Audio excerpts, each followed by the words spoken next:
فرماتے ہیں کہ اپنی کتاب میں لکھتے ہیں منتخب الاحادیث میں کہ حضرت سیدنا امام جعفر صادق رضی اللہ تعالیٰ عنہ، سنیے غور سے، امام جعفر صادق جن کی یہاں آپ 22 رجب کو دلاتے ہیں یا 15 کو، فرماتے ہیں کہ امام جعفر صادق رضی اللہ تعالیٰ عنہ بیان کرتے ہیں کہ میرا ذاتی تجربہ ہے کہ جس سال رمضان المبارک کی 5ویں تاریخ کو جو دن ہوتا ہے، آنے والے سال کا پہلا روزہ وہی دن ہوتا ہے۔ اس سال 5واں روزہ شنیچر کو، میں آپ کو بتا دے رہا ہوں، 5واں روزہ اس سال شنیچر کو منگل سے شروع ہوا نا، تو شنیچر کو پہلا روزہ، 5واں روزہ، تو حضرت امام جعفر صادق رضی اللہ تعالی عنہ کے بقول انشاءاللہ اگلا رمضان شنیچر کو شروع ہوگا۔ یہ آل نبی نے ایک رات ایک پتی کی بات بتایا، تجربے کی بات بتایا، کہ سمجھ گئے نا؟ اب سنیے، حضرت ابو الحسن خرقانی رحمت اللہ علیہ فرماتے یہ بھی میرا ذاتی تجربہ ہے، اور اس حساب سے میں نے ہمیشہ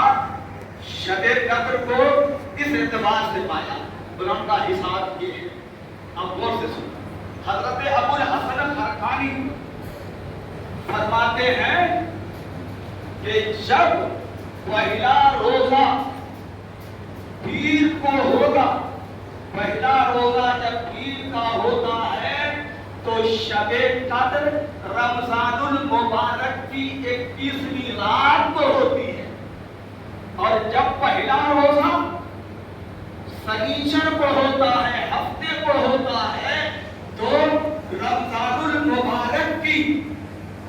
23ویں شب کو شب قدر ہوتی ہے۔ اور فرماتے ہیں کہ پہلا روزہ جب جمعرات کو ہوتا ہے تو 27ویں یعنی شب قدر ماہ رمضان کی 25ویں کو ہوتی ہے، اور فرماتے ہیں کہ جب پہلا روزہ منگل یا جمعہ کو ہو تو شب قدر ماہ رمضان کی 27ویں کو ہوتی ہے۔ تو یہ روزہ اپنا منگل کو شروع ہوا ہے۔ اللہ کے ولی جن کے بارے میں کہا جاتا ہے کہ اگر ان کے جبے کو پیش کر کے اور اگر کہا جاتا کہ پوری دنیا کے لوگ مسلمان ہو جائیں، جو مسلمان نہیں ہیں، تو ان کے جبے کی برکت سے اللہ ساری دنیا کے مسلمان کو ایمان عطا فرمائے۔ وہ حضرت ابو الحسن خرقانی فرماتے ہیں کہ منگل کو اگر پہلا روزہ ہوگا یا جمعہ کو تو شب قدر رمضان شریف کی 27ویں کو، منگل کو شروع ہوا تو ایک بزرگ کے تجربے کے تحت یقین ہے کہ یہ رات ہمارے لیے شب قدر کی ہو سکتی ہے، اور فرماتے ہیں کہ جب پہلا روزہ بدھ کو یا اتوار کو ہوتا ہے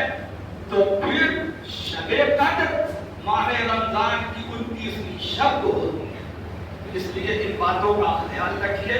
آج کی رات کی قدر کیجیے۔ 1 منٹ میں کوئی دنیا کی کمپنی، دنیا کی کوئی بینک آپ کو اتنا نفع نہیں دے سکتی ہے جتنا نفع قدرت کی بینک دیتی ہے۔ 1 منٹ میں 42 سال کی عبادتوں کے برابر ثواب ملے گا۔ تو آپ 1 منٹ کا حساب رکھیں۔ گناہ کیا توبہ کیجیے،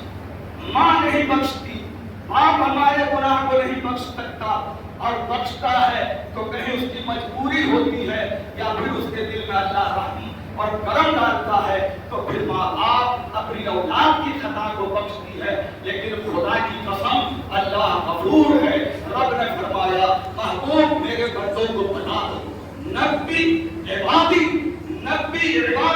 میرے بندوں کو خبردار کر دو، خبر دے دو انی انا غفور رحیم، بے شک میں بھی غفور ہوں رحیم ہوں، میرے علاوہ کوئی تمہیں بخشنے والا نہیں ہے، تم سمندر کے چھاٹ کے برابر نہیں، گناہ ڈالو گے میں بخش دوں گا،